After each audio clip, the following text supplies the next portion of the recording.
Majabu ni degree holders wanasaka job na job holders wanasaka degree. Education system ya Kenya imekuwa ya wasiojiweza. Tajiri bora kuna kiti ya kumeza, hizo zingine anaweza turn the tables. Ndio maana viongozi wengi wajui Kiingereza. Swali, mbona ulifanya medicine na hata kuku huwezi chinja? Mbona ulifanya electrical engineering na hata socket huwezi finya?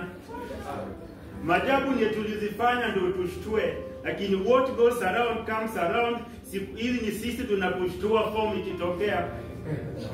Uwe na artisan, diploma, certificate ama PhD kwa kazi ya kunanga allergy, yote ikitokea wewe pokea. You papers zina mata saini, currency, academic papers za kurembesha ideology. Journalism imekuwa maseleb. So kama uko hapo na ulikuwa na dream za kuwa mwanahabari, habari ndio hiyo. Ukweli ni hata gava create more opportunities bila connections huwezi pata.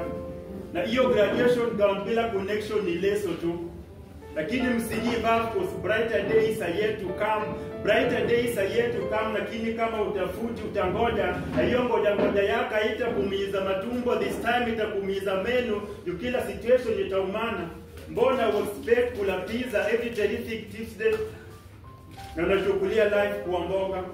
Weka hiyo chuma chini, buda jiinue. At least mfuko yako pia ikuwe na biceps. Ukitoka mjengo buda jijengo, sikuwe na haraka ya kumatikitenge.